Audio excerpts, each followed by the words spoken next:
Assalamualaikum warahmatullahi wabarakatuh. Selamat datang di channel Berbagi Kisah.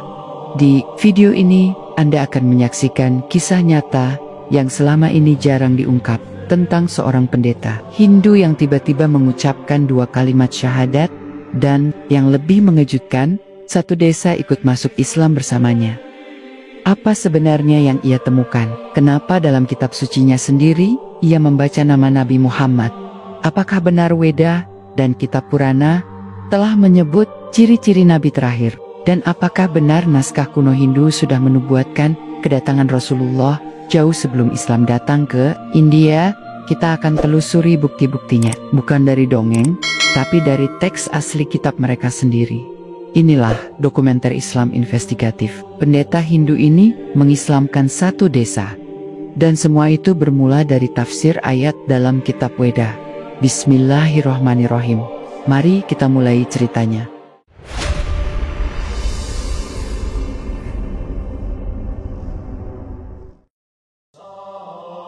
Bayangkan sebuah desa terpencil di dataran tinggi India Selatan. Rumah-rumahnya berhiaskan warna-warni sesajen. Patung-patung dewa berjajar di setiap penjuru kuil. Suara lonceng, bau dupa, dan nyanyian suci berbaur membentuk suasana sakral yang telah berabad-abad menjadi denyut kehidupan warga. Namun, pada suatu hari yang tak akan pernah dilupakan, semuanya berubah. Sebuah desa yang selama ratusan tahun kukuh dalam keyakinan Hindu memeluk Islam, dan penyebabnya sungguh mengejutkan. Seorang pendeta Hindu sendiri yang memimpin perubahan itu dengan modal satu kitab tua, Weda. Nama pendeta itu adalah Mahadevan Acharya, seorang Brahmana dari garis keturunan murni yang telah menjaga tradisi keagamaan selama 7 generasi. Ia bukan pendeta biasa. Mahadevan dikenal sebagai guru besar Veda dan penghafal Rig Veda serta Upanishad. Desa Kolampara, tempat ia tinggal, menganggapnya sebagai manusia suci, seseorang yang doanya dipercaya bisa menyembuhkan penyakit dan mendatangkan hujan. Namun justru dari dirinya muncullah percikan api yang membakar habis tembok kepercayaan lama, lalu menerangi jalan menuju cahaya yang tak terduga. Perubahan ini tak datang tiba-tiba. Semua bermula dari satu pertanyaan sederhana yang meresahkan Mahadevan selama bertahun-tahun. Dalam kesendiriannya, ia kerap membaca bagian tertentu dari kitab Asarva Veda, bab ke-20, Hemna, bab ke-127, ayat ke-1 hingga ke-14. Di situ disebutkan nama sosok suci yang akan datang dari tanah gersang di tengah 7 laut, menunggang unta, tidak makan daging babi, dan akan membawa ajaran yang disebut Siyama Veda, ajaran hitam putih yang menolak patung, dan membawa hukum ketat tentang penyembahan satu Tuhan. Mahadevan pada awalnya menafsirkan itu sebagai bagian dari simbolisme klasik Weda. Namun ada sesuatu yang mengguncang batinnya. Dalam Sama Veda Himna 1500 disebut nama Ahmad, dan dalam bahasa Sanskerta itu diterjemahkan sebagai yang terpuji. Di awal abad ke-21, banyak Hindu modern mengabaikan penyebutan ini sebagai kebetulan linguistik. Tapi Mahadevan tak puas. Ia menggali kembali semua naskah-naskah Weda lama yang tersimpan di perpustakaan kuno keluarga Brahmana. Ia temukan satu naskah tua telah lapuk dimakan rayap dengan kutipan mengejutkan. Seorang pemimpin agung dari tanah Arab akan datang membawa hukum ilahi terakhir, dan umatnya akan bersujud ke arah matahari tenggelam. Ketika Mahadevan menyampaikan temuannya kepada Dewan Brahmana Regional, ia justru ditertawakan. Salah satu rekan pendeta menuduhnya terpengaruh doktrin luar. Tapi Mahadevan tak mundur. Ia mulai mempelajari Islam secara diam-diam. Ia datangi sebuah masjid di kota tetangga, menyamar sebagai peziarah, dan meminta untuk membaca Al-Quran terjemahan. Yang membuatnya terkejut bukan hanya isinya, tapi kesamaan nilai esensial yang selama ini ia dapati dalam inti Veda, Tauhid, larangan menyembah patung, salat, puasa, zakat, dan haji. Ia menemukan bahwa Islam bukan agama baru, tapi kelanjutan dari ajaran ketauhidan yang telah lama hilang dalam pusaran ritual dan mitos di India. Yang lebih mencengangkan lagi, ia menemukan bahwa Nabi Muhammad disebut dalam beberapa catatan naskah Brahmanik dengan nama Narashansa, yang artinya orang yang banyak dipuji. Ini disebut dalam Bhavishya Purana, Can 3, Adhyaya 3, Sloka 58, akan datang seorang guru spiritual dari negeri para meleca orang asing tak bersih, Muhammad. Ia akan datang bersama pengikutnya, dan mereka akan menyebut azan dari menara. Mereka akan menyucikan diri dengan air, dan akan menyembah Tuhan satu-satunya yang tak berbentuk. Saat itulah, dunia Mahadevan benar-benar terguncang. Ia tidak lagi bisa menetapkan tafsir terhadap Weda yang ia warisi turun-temurun. Ternyata telah lama diselewengkan. Ajaran Tauhid yang dahulu menjadi inti, kini ditenggelamkan oleh ribuan dewa dan ritual simbolik yang semakin jauh dari esensi. Ia kembali ke desanya dan memutuskan untuk menyampaikan kebenaran yang ia temukan. Namun, langkahnya tak mudah. Malam hari, rumahnya dilempari batu. Beberapa keluarga Brahmana yang kecewa memutuskan hubungan dengannya. Tapi justru dari golongan kasta bawah yang selama ini hanya jadi pelayan dalam sistem datang dukungan yang mengejutkan. Salah seorang sahabat lemak bernama Ravindra dari kasta Sudra berkata, "Jika engkau mengatakan ada jalan ke Tuhan tanpa perantara dan semua manusia setara di hadapannya, maka itu lebih baik daripada sistem yang sekarang menindas kami sejak lahir." Dengan bantuan seorang mu'alaf dari Hyderabad, Mahadevan mulai mengajarkan Al-Quran terjemahan kepada kelompok kecil di desa. Ia menjelaskan surat Al-Ikhlas dan maknanya. Ia bacakan kisah para nabi dalam Al-Quran dan membandingkannya dengan sosok serupa dalam Weda dan Purana. Ia bahkan menyusun satu manuskrip yang berjudul Satyavani, Jalan Kembali kepada Tuhan Yang Esa, berisi penjelasan bahwa Islam adalah bentuk murni dari ajaran Sanatana Dharma yang asli sebelum diselewengkan. Yang tak terduga adalah bahwa proses pengislaman itu tak bersifat revolusioner, tapi gradual. Satu demi satu keluarga mulai mengucapkan syahadat. Bukan karena diajak, tapi karena tersentuh. Mereka melihat bahwa Islam bukan agama asing, tapi rumah lama yang terlupakan. Dalam waktu 2 tahun, lebih dari 200 kepala keluarga di desa Kolampara memeluk Islam. Desa itu secara de facto menjadi komunitas muslim, tanpa dakwah konvensional, tanpa ustadz dari luar, dan tanpa iming-iming materi. Semua bermula dari satu tafsir atas Weda. Kabar tentang desa ini mulai menyebar. Televisi lokal mencoba meliput, tapi dilarang masuk oleh warga demi menjaga ketenangan. Beberapa ormas Hindu radikal mencoba mengintimidasi mereka. Namun pihak kepolisian tak bisa berbuat banyak karena semua proses terjadi tanpa pelanggaran hukum. Bahkan kepala desa, seorang Hindu moderat, akhirnya ikut masuk Islam setelah bermimpi didatangi lelaki berjubah putih yang menyebut dirinya utusan Allah dari Arabia. Dalam salah satu sesi pengajian, Mahadevan berkata di depan warga, "Dulu, aku membaca Weda untuk mencari ketenangan, tapi aku hanya temukan kebingungan. Kini aku membaca Al-Quran, dan hatiku tidak lagi bertanya." Ia tenang. Yang lebih mengejutkan adalah bahwa manuskrip Satyavani yang ia tulis mulai tersebar luas ke beberapa komunitas Hindu di India Selatan. Beberapa ilmuwan agama mulai menelitinya. Beberapa bahkan menduga bahwa ayat-ayat yang menubuatkan datangnya Nabi Muhammad memang pernah dikenal oleh para Rsi Resius dahulu, namun dicutai oleh para penjaga kuil demi kekuasaan spiritual. Manuskrip Weda yang telah dikonfirmasi keasliannya. Istilah Antim Rishi yang berarti Nabi terakhir muncul beberapa kali dan disebutkan berasal dari gurun pasir dan memakai topi penutup kepala. Bahkan disebutkan ia akan membawa kitab suci dari Tuhan yang tiada duanya.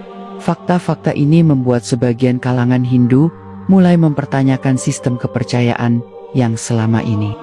Beberapa diskusi terbuka mulai muncul di kanal YouTube India dalam bahasa Tamil dan Malayalam. Di antara mereka, ada yang mulai membandingkan doa-doa Islam dengan mantra kuno yang menyembah Tuhan Tunggal bernama Ishwar, Ek Omkar, atau Allah Niranjan.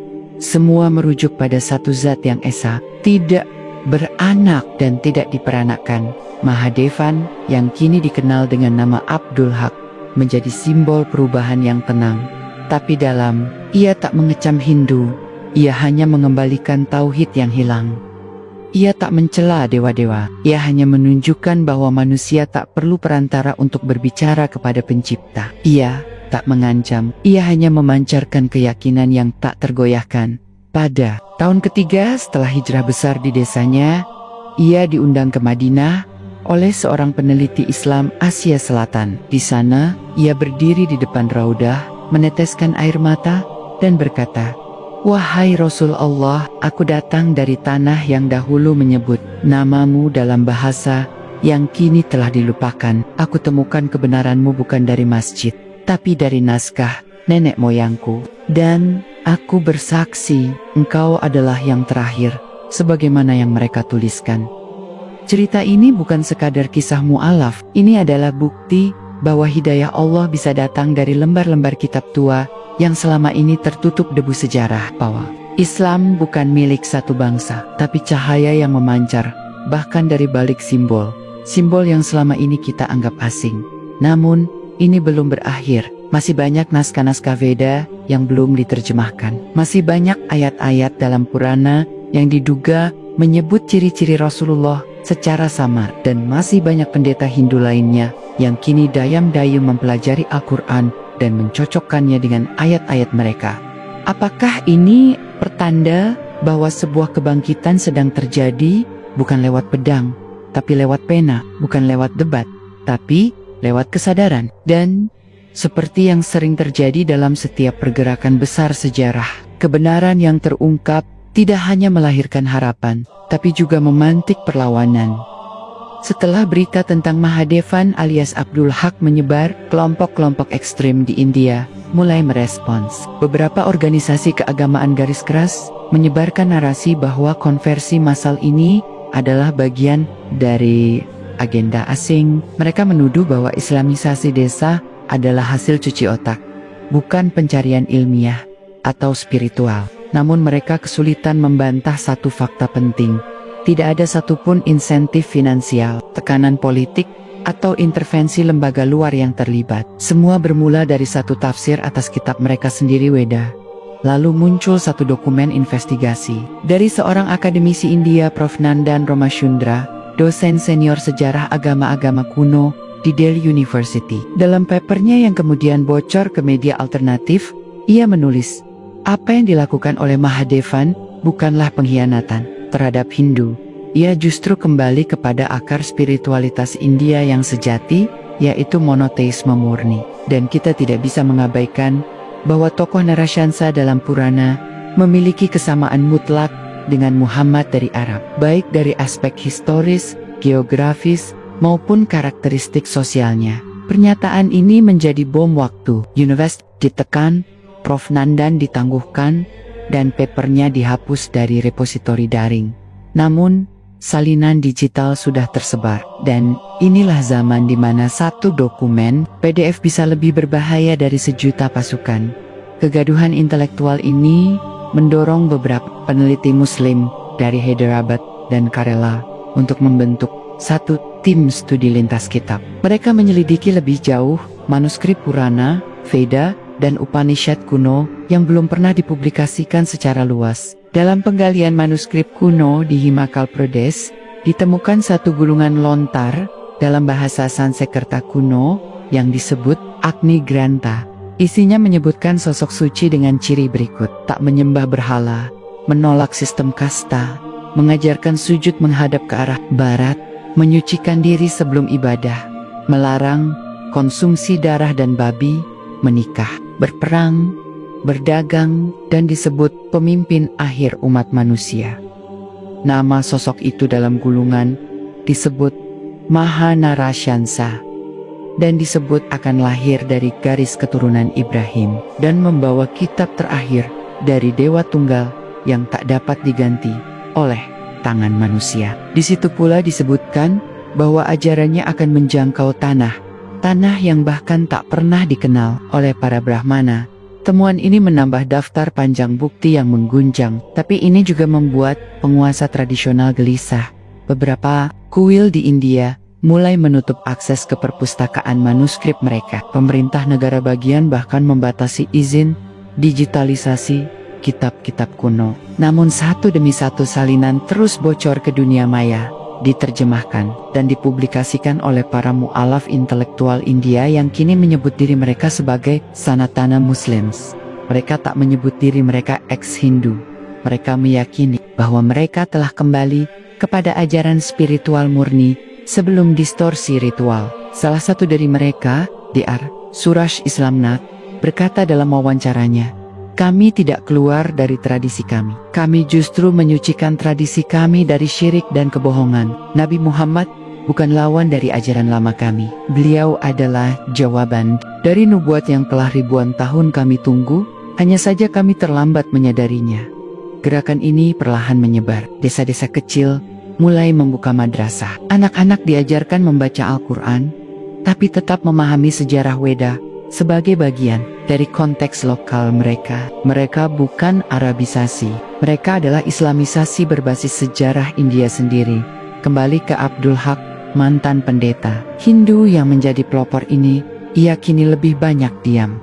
Ia menolak tampil di televisi. Ia tak ingin dikenal sebagai pahlawan. Baginya, kebenaran bukan untuk dijual. Tapi dalam salah satu video yang bocor di forum privat, terekam ia sedang duduk bersama anak-anak muda desa membaca surat Al-Baqarah ayat 2. Zalikal kitabu la raiba fihi hudan lil muttaqin. Inilah kitab yang tiada keraguan di dalamnya, petunjuk bagi orang-orang yang bertakwa. Lalu ia berkata pelan, "Tak perlu lagi aku mencari di antara bait-bait mantra kuno. Aku telah temukan kitab yang dijaga, huruf demi huruf. Aku tidak meninggalkan Weda. Aku hanya menyempurnakan pemahaman tentangnya lewat cahaya Al-Quran." Peristiwa ini bukan hanya tentang satu pendeta atau satu desa, ini tentang sejarah panjang yang selama ini terkubur, tentang nubuat yang tak pernah selesai dijelaskan, dan tentang Islam yang sesungguhnya sudah disebut di lembar-lembar kitab tua Bharadabot sebelum Nabi Muhammad lahir.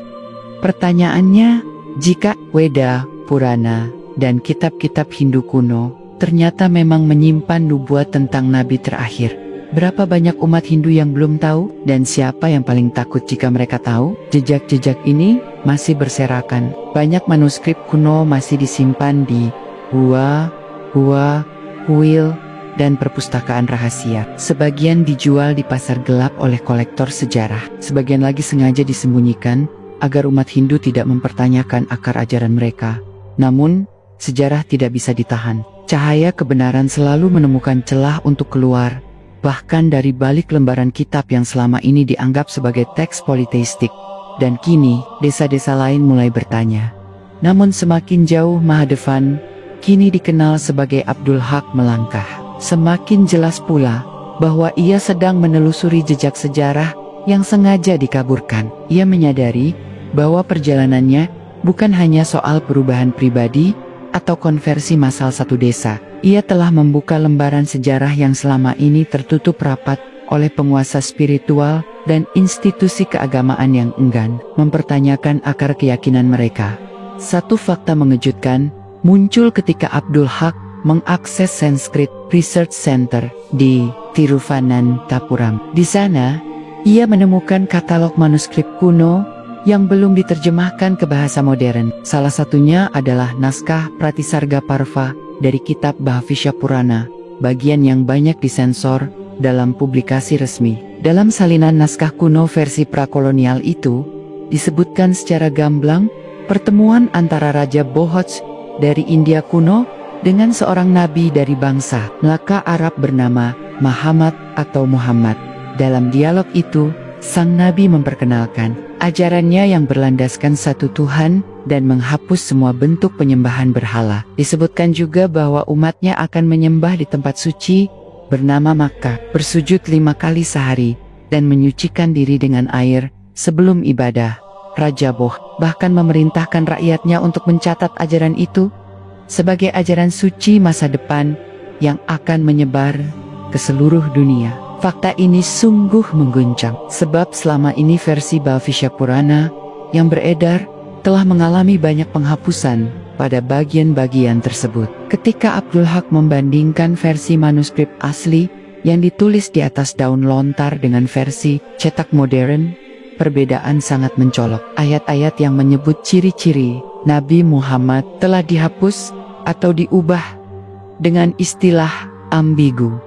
Dari sinilah ia mulai memahami bahwa proses distorsi sejarah telah terjadi secara sistematis.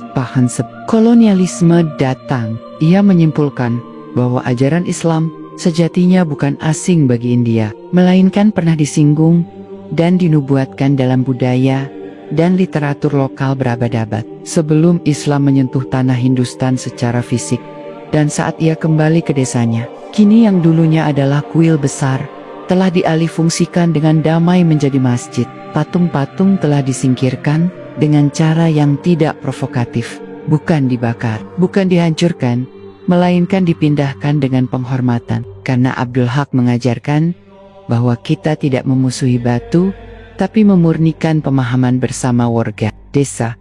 Ia mulai mengadakan halakoh pekanan. Mereka tak hanya belajar Al-Quran, tapi juga membandingkannya dengan ayat-ayat Veda, Upanishad, dan Purana. Hal ini menciptakan kesadaran spiritual baru, bahwa Islam bukan pemotongan akar, melainkan pengungkapan akar yang sebenarnya. Sebab, banyak ayat dalam Weda yang berbicara tentang Tuhan yang esa, tanpa bentuk, tanpa rupa, yang tidak lahir, dan tidak melahirkan. Ini sejajar dengan surat Al-Ikhlas dalam Islam. Yang membuatnya semakin yakin adalah pertemuannya dengan seorang mantan ilmuwan Sanskrit dari Universitas Banaras, yang diam-diam juga telah memeluk Islam sejak tahun ke-2009. Lelaki itu bernama Dr. Kalyan Bhargava, menunjukkan kepada Abdul Haq salinan teks Mahabharata versi Kashmiri kuno yang menyebut istilah Kalki Avatar, sosok yang akan datang di akhir zaman dari arah barat, membawa pedang keadilan, membela kaum tertindas, dan menghancurkan penyembahan palsu. Dalam banyak tafsir Hindu, Kalki dianggap sebagai reinkarnasi Wisnu yang terakhir. Namun, dalam versi lama teks itu, Kalki disebut bukan dari silsilah Wisnu, melainkan datang dari luar garis dewa-dewa, memakai jubah putih, menunggang kuda cepat, dan akan dihormati dengan pujian sepanjang masa. Nama yang digunakan untuk merujuk kepadanya, Sarwan Sil, artinya yang paling terpuji, terjemahan yang sepadan dengan Ahmad atau Muhammad. Lalu, satu kutipan mencengangkan dibacakan Dr. Bhargava di depan Abdul Haq. Ia akan datang membawa kitab suci di tangan, memimpin mereka yang ditolak oleh kasta, dan menundukkan kebesaran roja-roja dengan kebenaran, bukan sihir. Namanya akan disebut di tempat tinggi 5 kali sehari, dan ia akan menjadi utusan terakhir dari Ishwar yang tak beranak dan tak diperanakan. Ketika narasi-narasi seperti ini mulai terdokumentasi dan menyebar diam-diam, beberapa organisasi Islam di India Selatan mulai membentuk pusat penelitian Islam Sanitan Dharma. Mereka mendokumentasikan semua kesamaan, membuat bukti-bukti naratif yang bisa diverifikasi secara akademis, dan merancang sistem pendidikan terpadu yang memungkinkan generasi muda Muslim India memahami sejarah mereka dengan jernih. Di tengah ini semua, satu peristiwa membuat Abdul Haq tak bisa menahan tangis. Pada malam Jumat, seorang pemuda dari kasta tertinggi Brahmana bernama Vasans datang diam-diam ke rumahnya. Ia membawa salinan kitab Veda dari keluarganya dan berkata, "Tuan, aku telah baca semua penjelasan Anda. Aku tahu apa yang Anda katakan benar. Tapi aku takut dikucilkan. Jika aku masuk Islam, keluargaku akan menganggapku mati." Abdul Haq menjawab dengan suara tenang, "Kebenaran memang berat, tapi tidak pernah merugikan. Jika kamu tahu ini kebenaran, maka jangan mati dalam keraguan." Beberapa bulan kemudian, Vasans masuk Islam, mengganti namanya menjadi Fahimuddin. Dan lebih dari itu, ia membawa serta 8 orang lainnya dari desanya. Proses ini terus berulang. Satu orang menyadari, lalu mengajak yang lain, bukan dengan doktrin, tapi dengan dialog. Bukan dengan ancaman, tapi dengan pemahaman. Kini, desa Kolampara bukan sekadar komunitas muslim biasa. Mereka menjadi pusat bagi ratusan orang dari berbagai penjuru India Selatan yang datang mencari jawaban, bukan untuk mendapatkan bantuan, tapi untuk mendapatkan kejelasan sejarah dan spiritual. Masjid desa itu telah diperluas. Di bagian belakangnya terdapat perpustakaan yang menyimpan kitab-kitab Weda, Purana, dan manuskrip Islam kuno dalam berbagai bahasa. Di dalamnya, anak-anak muda belajar bahasa Arab dan Sanskerta sekaligus. Mereka membaca Al-Quran, tetapi juga mempelajari bagaimana nubuat tentang Nabi Muhammad telah disebutkan dalam bahasa mereka sendiri jauh sebelum mereka mengenalnya sebagai agama asing. Abdul Haq sering berkata, kebenaran bukan datang dari barat atau timur, ia datang dari dalam. Jika hati bersih dan akal jujur, namun perjuangan ini belum selesai. Gerakan ini belum besar, tapi ia terus tumbuh dalam diam, seperti api kecil di dalam ruang tertutup. Ia menghanguskan keraguan perlahan, dan pertanyaan terbesar kini bukan lagi, benarkah Nabi Muhammad disebut dalam Weda? Tapi, berapa lama lagi para penjaga kebohongan mampu menyembunyikan cahaya ini dari umatnya sendiri? Dan nyala api itu akhirnya mencapai tempat yang tak pernah disangka, perpustakaan rahasia Brahmana di distrik Nashik, Maharashtra, sebuah tempat yang selama lebih dari 2 abad hanya boleh dimasuki oleh kasta tertinggi dan ditutup rapat dari akses publik, bahkan dari akademisi sekalipun. Abdul Haq tak pernah membayangkan akan menginjakkan kaki di sana, tapi takdir mempertemukannya dengan seorang petugas katalog kuno bernama Yeknesh, keturunan Brahmana Tulen, yang telah lama menyimpan kegelisahan yang sama. Yeknesh diam-diam telah mengikuti perkembangan desa Kolampara dari media alternatif. Ia membaca rekam digital Satyavani manuskrip Abdul Haq tentang Tauhid dalam Veda, dan hatinya terguncang.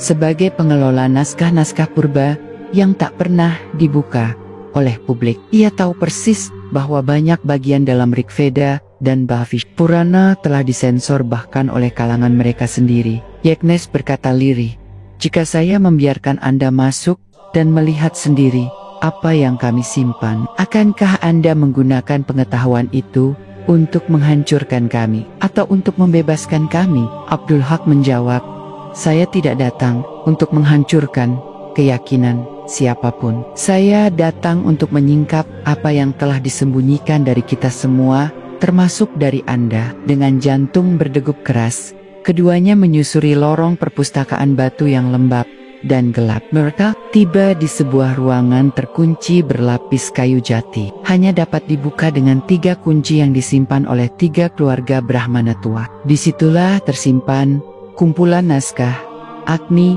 Purana, Narada Purana, dan versi tertua dari Bhavishya Purana yang tidak lagi tersedia di dunia akademik India modern. Dan di sanalah ditumpukan naskah-naskah lapuk itu terdapat satu manuskrip penting yang selama ini disangka hilang, Mahaproksenam, yang berarti penyucian agung.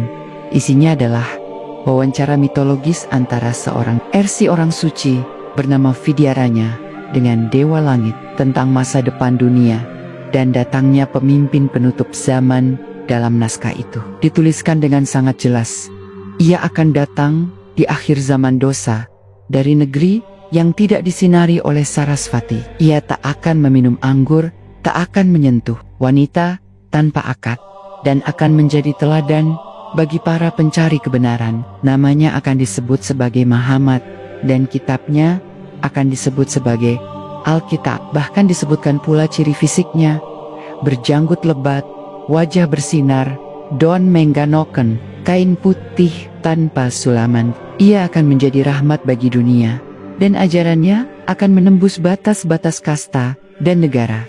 Yeknesh mematung saat membacanya. Ia tak sanggup bicara. Seluruh dunia keyakinannya runtuh dalam sunyi. Ia memandang Abdul Haq dengan mata berkaca-kaca, lalu berkata, selama ini kita bukan sedang mempertahankan kepercayaan, kita sedang melindungi ketakutan. Malam itu, 2 anak manusia yang dahulu berdiri di 2 sisi keyakinan, kini duduk bersisian membaca satu nama yang sama dalam 2 bahasa berbeda, Narasyansa dan Muhammad, dua wajah dari nubuat yang satu. Setelah kejadian itu, Yeknes menghilang dari radar publik. Beberapa bulan kemudian, muncul berita samar dari komunitas Muslim di Latur, Maharashtra, bahwa seorang mantan pustakawan Brahmana datang meminta diajarkan wudhu dan bacaan syahadat. Ia tak pernah mengumumkan keislamannya secara resmi, tapi ia meninggalkan catatan singkat.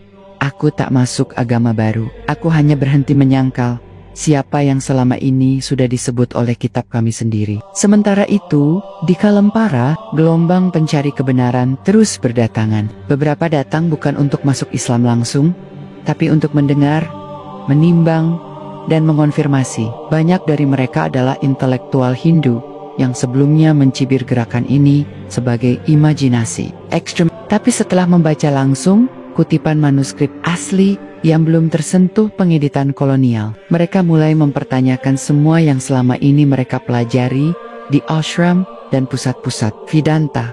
Abdul Haq kini lebih banyak menulis. Ia menyusun satu kitab baru berjudul Narashensa, Nabi yang dijanjikan dalam naskah Hindu, berisi kutipan naskah Sanskerta asli dengan transliterasi, terjemahan, dan penjelasan singkat. Tidak ada propaganda, hanya fakta. Kitab ini kemudian diterjemahkan ke dalam bahasa Tamil, Malayalam, Hindi, dan Urdu secara online. PDF-nya telah diunduh lebih dari 1,7 juta kali, dan kini menjadi bahan diskusi di banyak forum privat. Namun, tekanan pun datang. Salah satu kuil besar di Tamil Nadu mengeluarkan fatwa internal bahwa siapapun yang mempelajari kitab ini akan dikucilkan. Beberapa keluarga mu'alaf dilaporkan mengalami intimidasi, tapi ketenangan tetap terjaga karena satu prinsip yang Abdul Haq ajarkan kepada semua pengikutnya. Jangan balas kebencian dengan kemarahan, balaslah dengan ilmu. Para pengikutnya tak berdemo. Mereka tak membuat kerusuhan. Mereka membuka pintu rumah mereka bagi siapa saja yang ingin bertanya, dan keajaiban terjadi. Dalam keheningan itu, Islam terus menyebar satu persatu. Desa-desa kecil di sekitar Kalempara mulai mengikuti jejaknya, bukan lewat ceramah, tapi lewat majelis tafsir lintas kitab. Di sana, Veda dan Al-Quran dibaca bersama, dipahami bukan sebagai lawan, tapi sebagai dua sungai yang akhirnya bermuara pada satu samudera tauhid. Abdul Haq sering berkata, yang kita lawan bukanlah agama, yang kita lawan adalah kepalsuan yang dipelihara demi kekuasaan. Dan kini, muncul pertanyaan yang menggema di seluruh India Selatan. Berapa banyak lagi kitab yang telah disembunyikan? Berapa banyak pendeta yang tahu kebenaran, tapi memilih diam? Dan berapa lama waktu yang dibutuhkan sebelum seluruh umat Hindu mengetahui bahwa mereka pernah menunggu sosok yang kini telah datang dan diabaikan? Ini bukan lagi cerita satu pendeta, ini bukan lagi fenomena satu desa. Ini adalah kebangkitan nalar spiritual di tengah peradaban yang terlalu lama tenggelam dalam mitos. Narasi ini belum berakhir, dan jejak Nabi Muhammad di dalam kitab-kitab tua India masih menunggu untuk dibuka satu lembar demi lembar, dengan cahaya yang tak bisa dipadamkan lagi oleh siapapun. Namun semakin dalam lembar-lembar kitab tua itu dibuka, semakin menguatlah satu kesimpulan, bahwa nama Nabi Muhammad bukan sekadar disebut secara simbolik dalam teks Hindu kuno, tetapi diprofilkan dengan sangat detail, seolah menjadi pusat dari nubuat yang selama ribuan tahun hanya dimengerti oleh segelintir penjaga warisan tertutup. Dan dari sinilah masuk satu titik krusial, Kalki Purana. Kitab ini termasuk yang paling sensitif di kalangan Brahmana, karena isinya sangat spesifik, menggambarkan sosok Kalki, avatar, yaitu figur akhir zaman yang akan membasmi kezaliman, menghangkarkan penyembahan berhala, menghapus sistem kasta, dan mengajarkan kembali jalan dharma sejati, penyembahan hanya kepada satu Tuhan yang tak berbentuk. Abdul Haq akhirnya berhasil mendapatkan salinan tua Kalki Purana versi manuskrip Telugu dari abad ke-14 yang tidak pernah dicetak ulang. Kitab itu ditemukan melalui seorang kolektor manuskrip di Kerala yang akhirnya memeluk Islam setelah membaca tafsir Satyavani. Dan yang paling mencengangkan, Isi dari kitab ini bukan hanya menyebut ciri-ciri Kalki, tapi langsung menuliskan satu kalimat yang menggugurkan klaim simbolik.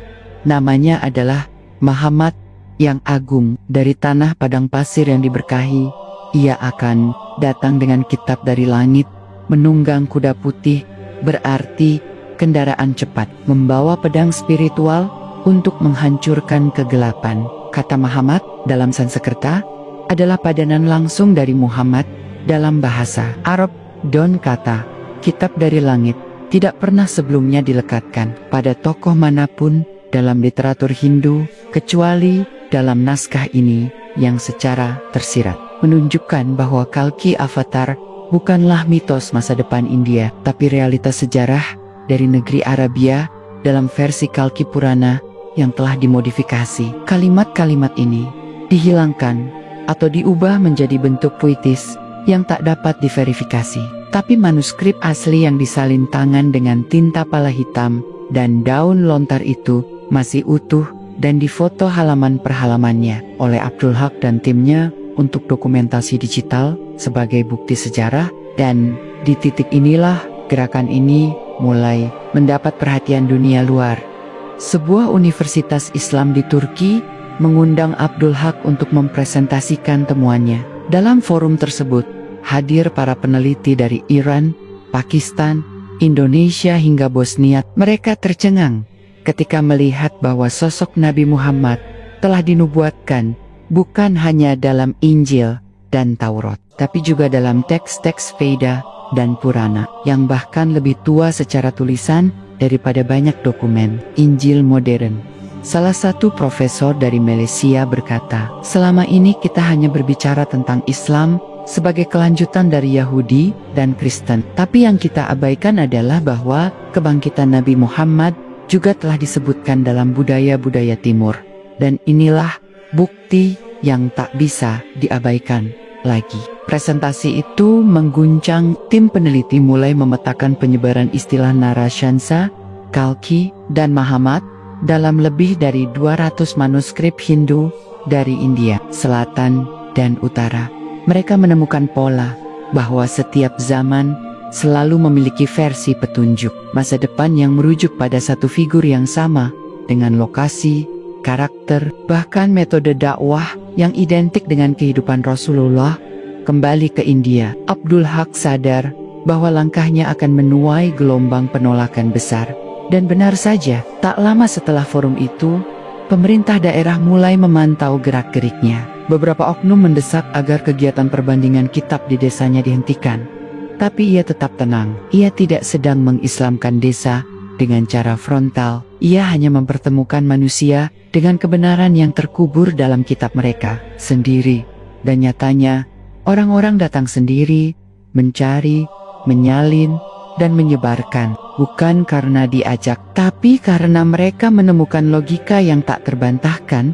Salah satunya adalah seorang guru Veda dari Bangalore bernama Radho Shyam Sharma. Ia telah mengajar selama 30 tahun di kuil terkenal dan menguasai Veda dalam bahasa aslinya.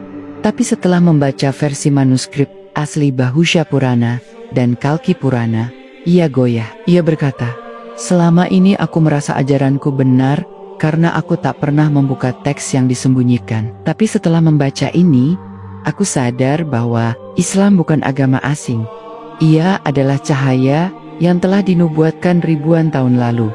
Hanya saja, tak semua siap menerimanya. Sharma akhirnya mengucapkan syahadat secara tertutup karena keluarganya menolak. Tapi ia menstak 5.000 salinan ringkasan naskah-naskah tersebut dalam bahasa Konida dan membagikannya secara gratis. Beberapa bulan kemudian, seorang siswa bimbingannya memeluk Islam dan berkata, guruku telah membuka kunci yang lama aku pendam. Inilah wajah baru dari dakwah di India.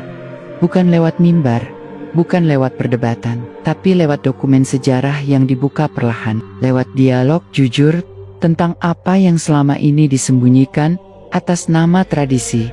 Abdul Haq kini membentuk Yatra Tauhid, sebuah inisiatif lintas daerah yang berfokus pada penerjemahan manuskrip kuno Hindu yang memuat nubuat kenabian Nabi Muhammad. Gerakan ini murni akademik, tidak mengandung dakwah langsung, tapi hasilnya lebih kuat dari retorika. Dan jumlah manuskrip yang berhasil mereka dokumentasikan kini mencapai 347 teks dalam bahasa Sanskerta, Tamil, Telugu, Bengali dan Gujarati. Semuanya mengandung referensi kepada Narasyansa, Ahmad, atau Kalki dengan rincian ciri kenabian yang tidak bisa dimungkiri. Namun, semua ini belum mencapai puncaknya. Sebab dari dokumen terakhir yang mereka temukan di sebuah ashram tua di wilayah Himachal Pradesh, ada satu ayat yang memuat keterangan luar biasa. Dan di antara anak-anak Adam akan datang seseorang yang disebut dengan banyak pujian, yang ajarannya akan dibacakan di langit dan di bumi, dan namanya akan menjadi bagian dari doa umat sepanjang zaman. Dialah utusan yang ditunggu para RC sejak zaman penciptaan. Ayat ini tertulis dalam huruf Devanagari kuno, jauh sebelum sistem alfabet modern India digunakan. Dan di margin manuskrip itu tertulis satu catatan dari penyalin aslinya.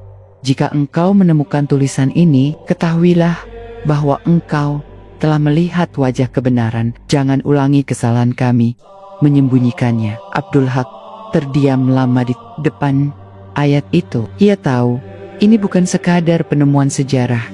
Ini adalah pengakuan dari masa lalu, bahwa cahaya Islam, cahaya kenabian, dan nama Nabi Muhammad telah lama disebut di tanah India, tapi disembunyikan, dikaburkan, atau diubah hingga kini. Ketika semua dokumen itu dibuka kembali, manusia tak bisa lagi berpaling darinya, dan jejak itu belum selesai ditelusuri, karena masih ada ratusan naskah yang belum dibuka. Masih ada ribuan umat Hindu yang tak tahu bahwa Nabi yang mereka tunggu telah datang dan telah disebut dalam kitab mereka sendiri. Namun, sejarah yang tersembunyi itu bukan hanya terpatri dalam lembaran lontar dan kitab-kitab Purana. Ia juga terukir dalam jejak-jejak diplomasi kuno antara tanah Hindustan dan Jazirah Arab, sebuah dimensi lain yang selama ini luput dari pembacaan umat. Dan kini, setelah manuskrip Veda yang menyebut nama Nabi Muhammad mulai tersingkap, perhatian Abdul Haq dan timnya pun bergeser. Apakah kerajaan-kerajaan kuno di India pernah benar-benar berinteraksi dengan Nabi Muhammad langsung? Dan jika ya, di mana buktinya? Jejak pertama yang mereka temukan datang dari satu dokumen tua di Gujarat, dikenal sebagai Tamrapatra, yakni lempengan tembaga bertuliskan Sanskerta kuno, tersimpan di dalam museum kecil di kota Bhuj. Awalnya dianggap sebagai prasasti dagang biasa. Namun setelah ditelaah oleh ahli epigrafi Islam India dari Hyderabad, ditemukan kalimat ganjil pada tahun ketika utusan Ishwar datang dari tanah Makkah. Kami kirimkan hadiah rempah-rempah dan kain kepada paduka Rasul di negeri Pasir Merah. Tertulis pula nama penguasa, Raja Cakrawarti Varman dari wilayah pesisir Gujarat. Dan tahun penulisan disepadankan oleh para sejarawan sebagai sekitar tahun 2007 Hijriah. Ini masa ketika Nabi Muhammad telah menetap di Madinah dan benar-benar mengirim surat diplomatik ke beberapa raja, termasuk Heraklius dan Kisra. Maka, apakah ini berarti salah satu kerajaan Hindu India juga sempat menerima kabar tentang kenabian beliau? Semakin dalam digali, semakin banyak petunjuk yang muncul. Dalam literatur kuno Tamil, ditemukan satu catatan pelayaran bernama Peria Kapal Katiam tentang kapal dagang kerajaan Pandya yang dikirim ke arah barat menuju tanah Arab. Di sana tertulis, kami membawa dupa dan permata untuk diberikan kepada guru agung dari tanah Makkah yang membawa ajaran tanpa patung dan mengajarkan bersujud kepada satu dewa agung. Catatan ini berasal dari sekitar abad ke-7 Masehi, masa kenabian. Namun selama ini dianggap mitologi maritim, sampai para peneliti Muslim membandingkannya dengan manuskrip Nabawi dan menemukan keselarasan waktu serta karakteristik geografis. Dan lebih dalam lagi, Abdul Haq menelusuri satu naskah yang selama ini tak tersentuh publik karena disimpan di dalam kompleks kuil tua di distrik Alappuzha, Kerala. Naskah itu disebut Tufatul Hindia, bukan dalam bahasa Arab, melainkan Malayalam kuno, ditulis oleh seorang saudagar Brahmana yang kembali dari tanah Arab dan memeluk Islam setelah berdagang di Yaman dan Madinah. Ia menulis, "Aku melihat sang pemimpin dengan mataku sendiri. Ia bukan seperti guru-guru kami. Ia tidak duduk di singgasana, ia tidur di atas tikar. Tapi kata-katanya lebih kuat dari suara para raja. Ia menyuruh kami menyembah Tuhan Yang Esa dan meninggalkan batu-batu kami. Dan aku tak bisa menyangkal kebenarannya, karena ia menghidupkan apa yang telah kami lupakan sejak zaman RC dahulu." Naskah ini disembunyikan oleh keluarganya selama ratusan tahun karena dianggap pengkhianatan terhadap keyakinan lokal. Tapi setelah ditemukan kembali oleh tim Yatra Tauhid, naskah itu kini menjadi bukti autentik interaksi langsung antara masyarakat India dan Nabi Muhammad. Abdul Haq menyadari, ini bukan hanya soal pembuktian nubuat dalam kitab suci Hindu. Ini adalah upaya menyatukan potongan sejarah yang tercerai-berai, menyatukan kembali dua dunia yang sebenarnya saling menyapa sejak dahulu. Namun disengaja dijauhkan oleh narasi penjajahan dan penyimpangan elit agama. Tapi upaya ini juga menimbulkan gelombang ketakutan, sebab semakin banyak yang terbuka, semakin deras pula arus hidayah yang tak terbendung. Sebuah laporan dari distrik Trisur menunjukkan bahwa lebih dari 300 orang dalam waktu 2 tahun terakhir telah masuk Islam bukan melalui dakwah langsung, melainkan setelah mengikuti kelas tafsir Veda dan Purana dari perspektif Tauhid. Mereka menyatakan bahwa mereka tidak merasa beralih agama, tapi justru menemukan kembali ajaran murni yang telah lama dikubur. Seorang wanita Brahmana yang kini berganti nama menjadi Amina Devi berkata, "Aku telah baca ratusan kali mantra Ekam Sat Vipra Bahuda Vadanti, yang Esa itu hanya satu, tapi disebut dengan banyak nama. Tapi kenapa kami menyembah ribuan dewa dan dewi? Setelah aku pelajari Islam, aku sadar nama itu adalah Allah, dan itulah nama yang disebut Nabi Muhammad, yang juga disebut oleh kitab kami sebagai Narashansa." Abdul Haq tak pernah menyangka bahwa langkah kecilnya membuka tafsir atas Weda di dalam ruang kuil tua akan menjadi gerakan nasional yang mengubah wajah peradaban. Tapi itulah kenyataannya sekarang. Bukan hanya desa Kolampara, tapi lebih dari 41 komunitas di India Selatan kini telah mengadopsi pendekatan yang sama, kembali menggali kitab mereka sendiri dan menemukan nama Nabi Muhammad tertulis di dalamnya. Gerakan ini bukan milik satu orang. Ia kini telah menjadi arus bawah tanah pengetahuan yang melintasi sekat kasta, agama, dan politik. Bahkan beberapa orang dalam lingkaran akademik Hindu yang masih menyimpan keimanan kepada ajaran lama secara terbuka mengakui bahwa sistem spiritual mereka memang pernah memuat konsep tauhid, dan bahwa Nabi Muhammad memang memiliki tempat dalam manuskrip suci. Dan inilah yang paling ditakutkan oleh penguasa spiritual lama. Bukan perpindahan agama, tapi perpindahan kesadaran. Sebab sekali manusia tahu bahwa kebenaran telah disebut oleh leluhurnya sendiri, tak ada jalan untuk kembali kepada kegelapan.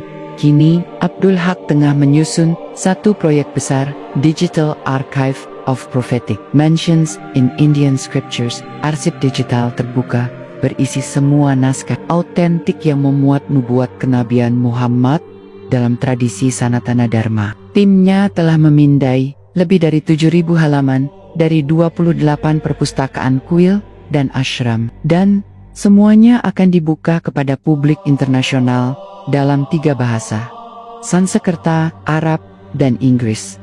Satu langkah kecil menuju transparansi global, dan ia percaya ketika dunia tahu bahwa cahaya Islam bukan hanya bersinar di langit Hijaz, tapi juga direkam dalam daun lontar di Kerala, Gujarat, dan Himalaya, maka barulah dunia akan memahami bahwa Nabi Muhammad adalah rahmatan lil alamin, rahmat untuk seluruh alam, bahkan bagi mereka yang tak pernah membaca Al-Quran, tapi telah lama menyebut namanya dalam bahasa yang berbeda.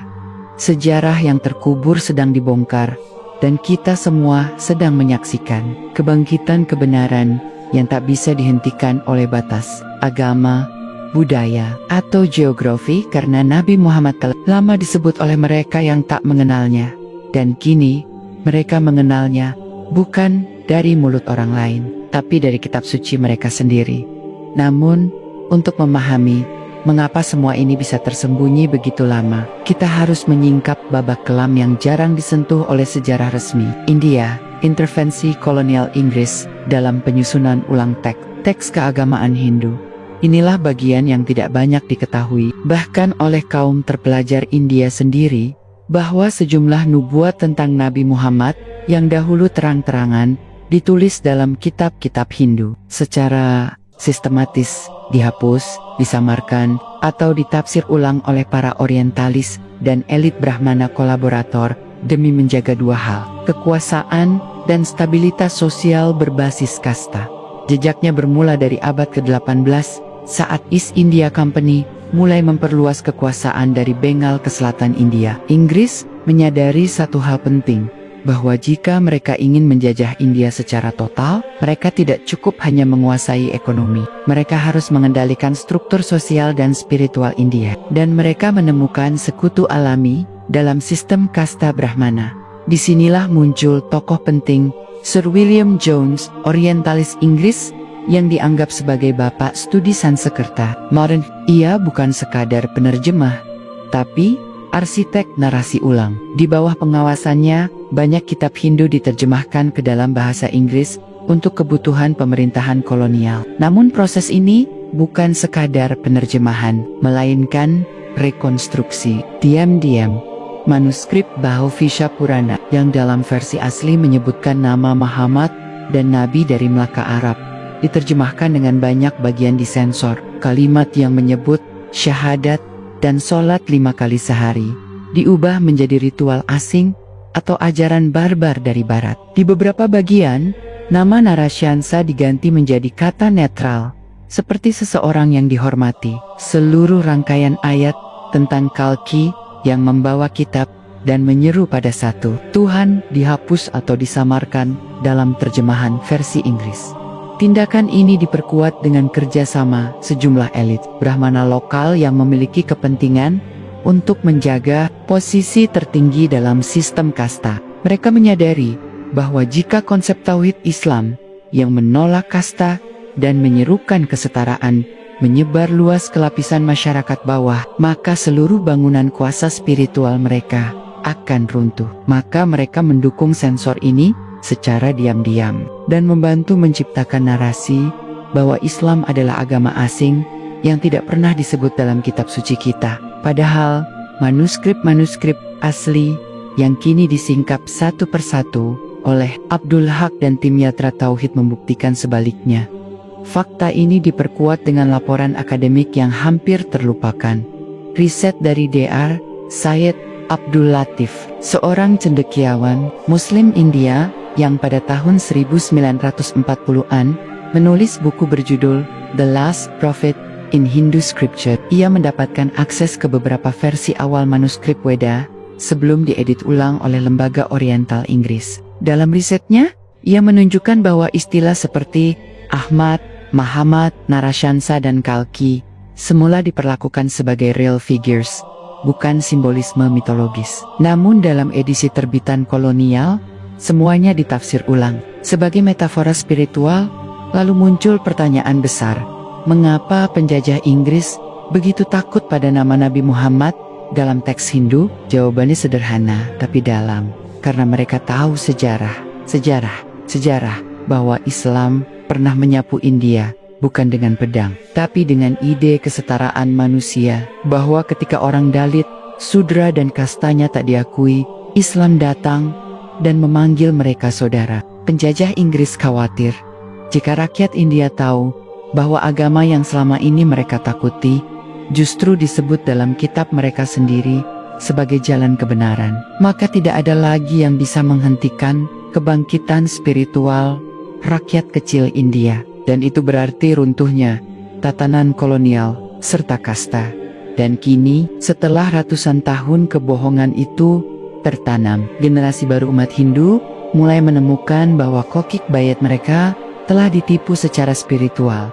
Proyek Digital Archive of Prophetic Mentions yang kini dikepalai Abdul Haq bukan hanya menghadirkan bukti-bukti teks. Mereka juga mencocokkannya dengan catatan sejarah, seperti pengiriman utusan dari kerajaan India ke Madinah, masuk Islamnya pedagang India kuno setelah bertemu Rasulullah, serta catatan dari pelaut Arab tentang keberadaan masyarakat India yang telah mengenal syalat, puasa, dan tauhid jauh sebelum Islam secara resmi masuk melalui penaklukan dalam satu lembar surat dari arsip kuno kerajaan Cera Karala. Disebutkan, kami menerima utusan dari Makkah yang membawa kabar tentang kitab terakhir dan utusan terakhir. Ia tidak meminta emas, tidak memerintahkan perang, hanya menyampaikan, sembahlah Tuhan yang esa dan jangan sekutukan dia dengan apapun.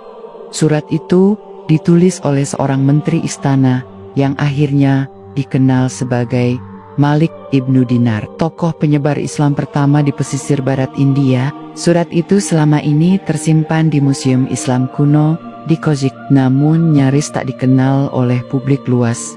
Kini, fakta-fakta itu mulai keluar dari bayang-bayang sejarah, dan itulah yang membuat narasi besar ini tak bisa dibungkam lagi. Cahaya yang muncul dari dalam kitab sendiri tak bisa dipadamkan oleh terjemahan kolonial atau tafsir manipulatif para elit. Apalagi jika kini generasi muda Hindu sendiri mulai membaca kitab mereka bukan dalam versi terbitan Inggris, tapi dari naskah daun lontar asli yang ditulis ratusan tahun sebelum penjajahan dimulai.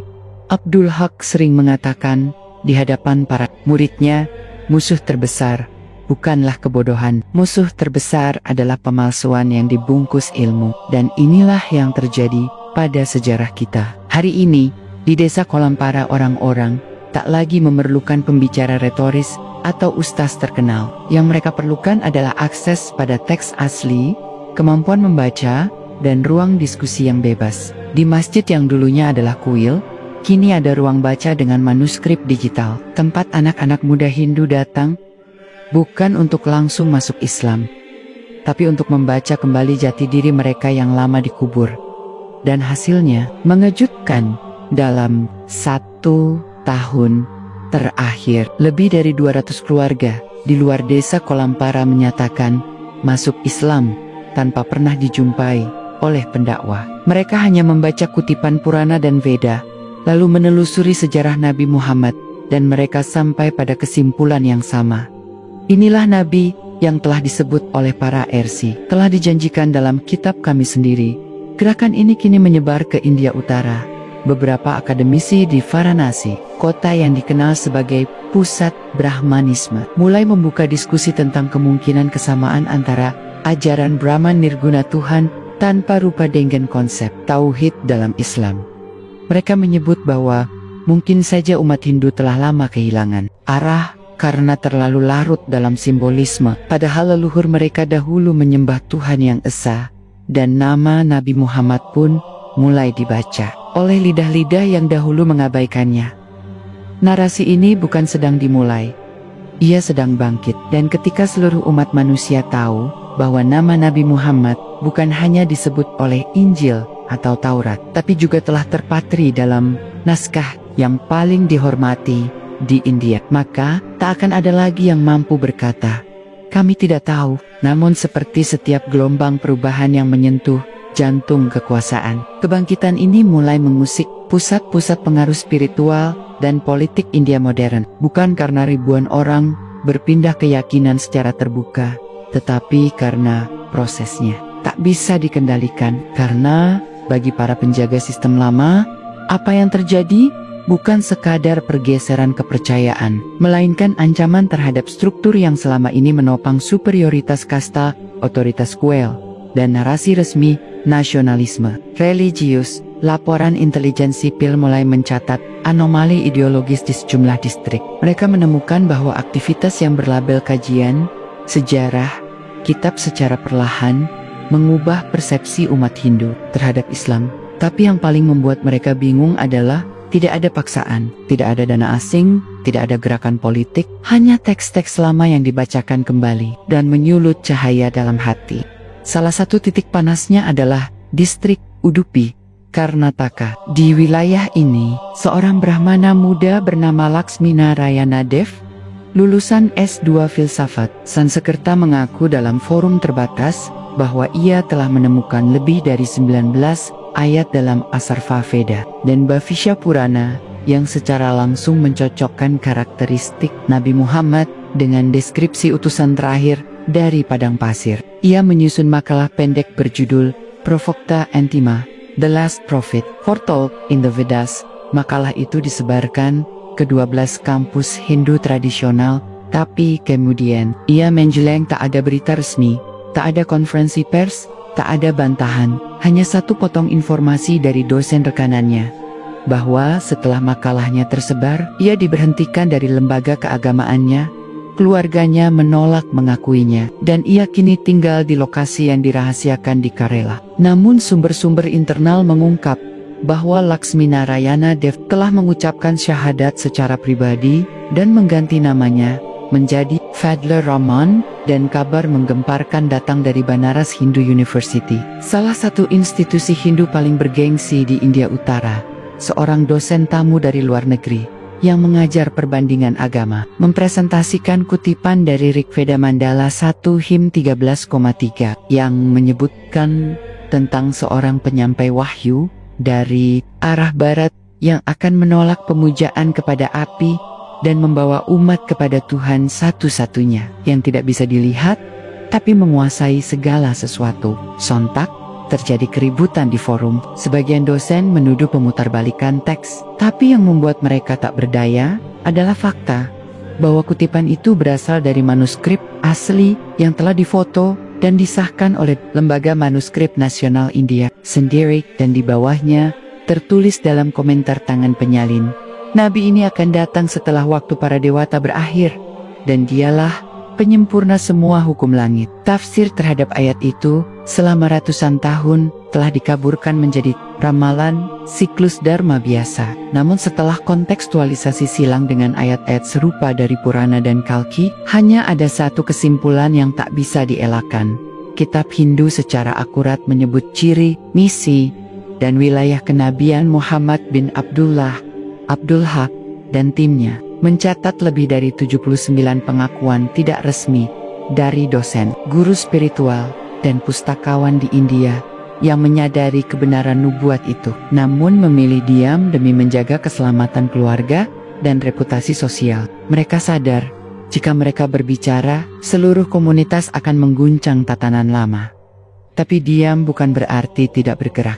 Sebuah jaringan sunyi terbentuk. Mereka menyebut dirinya Anufakta, para penyaksi. Mereka tidak tampil sebagai ustadz atau pendakwah. Mereka hanya mencetak kutipan asli dari kitab-kitab tua Hindu yang menyebut Narasyansa, Mahabharata, dan Kalki, kemudian menyebarkannya ke toko-toko buku, pusat yoga, bahkan ruang-ruang meditasi. Dalam diam, perubahan menyebar.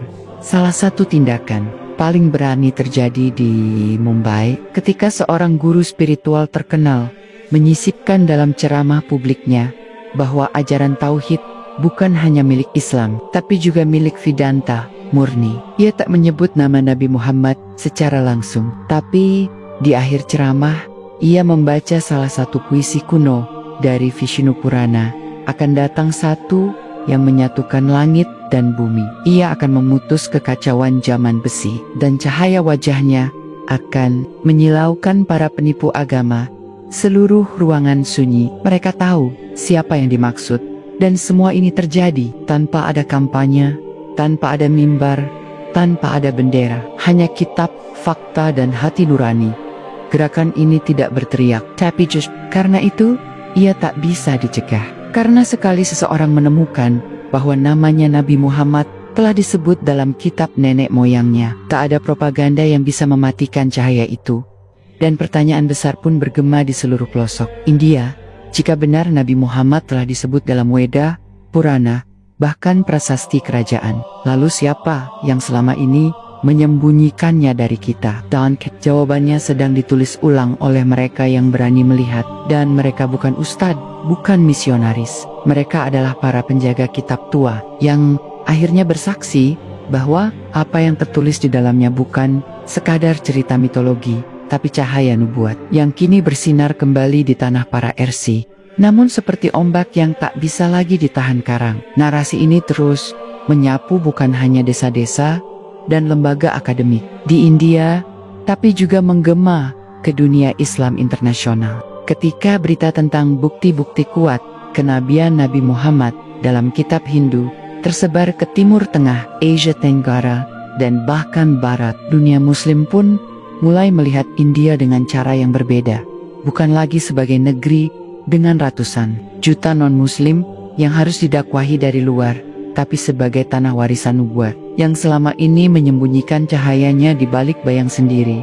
Di antara yang pertama kali menanggapi secara serius adalah Universitas Islam Madinah. Dalam sebuah konferensi riset lintas agama pada tahun berikutnya, mereka menghadirkan tim Yatra Tauhid secara khusus untuk mempresentasikan manuskrip asli dari Bhavisya Purana, Kalki Purana, dan Rig Veda yang menyebut ciri-ciri kenabian Nabi Muhammad. Para ulama besar dan cendekiawan dunia terperangah karena selama ini fokus pembuktian kerasulan Rasulullah lebih banyak dikaitkan dengan Injil dan Taurat. Seorang ulama dari Al-Azhar berkata dalam sesi itu, "Selama ini kita mencari pembenaran di barat, sementara di timur nama Muhammad telah disebutkan jauh sebelum bangsa Arab mengenalnya. Ini adalah ladang sejarah yang tidak pernah kita gali.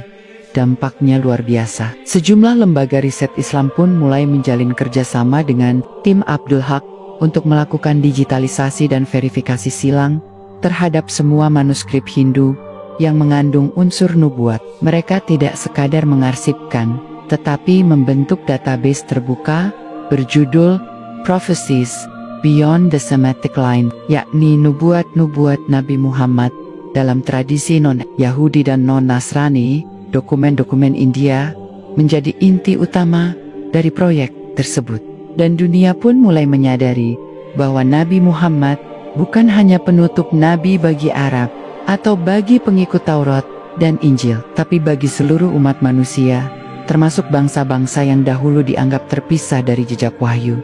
Sementara itu, dari dalam India sendiri, gemuruh perubahan mulai menembus batas kota. Sejumlah komunitas Sudra dan Dalit mulai mengadakan forum kecil bertema kembali ke tauhid leluhur. Mereka bukan membaca Al-Quran dulu, mereka membaca Veda dengan mata baru. Mereka mulai menyadari bahwa selama ini ajaran tentang Ekam Sat, Tuhan yang Esa, telah direduksi menjadi ribuan simbolisasi dewa-dewi untuk mengokohkan struktur kasta dan penguasaan kuil. Tapi kini mereka bertanya, jika Nabi Muhammad adalah sosok yang disebut para RC, kenapa kami dilarang mendekati beliau? Siapa yang takut kami tahu ini? Satu momen monumental terjadi di kota kecil Prayagraj dulu, Allahabad, tempat pertemuan 3 sungai suci. Di sana, seorang guru muda dari komunitas bawah yang dikenal hanya dengan nama Jitendra membacakan ayat dari Samaveda di depan 80 orang. Akan datang seorang yang membimbing umat manusia kepada jalan lurus. Ia akan datang dari negeri pasir, bersih dari keburukan, dan ajarannya akan berdiri di atas 5 pilar. Setelah membacakannya, ia berkata dengan suara gemetar, "Aku bukan ustaz, aku bukan muslim, tapi aku tak bisa lagi menyangkal bahwa Nabi yang disebut kitab kami telah datang, dan namanya adalah Muhammad." Tak lama kemudian, Jitendra masuk Islam, dan ratusan pengikutnya mengikuti jejaknya dalam bulan yang sama. Mereka menyebut proses itu bukan konversi, tapi penyempurnaan. Gerakan ini pun mulai mendapat tekanan dari elit spiritual.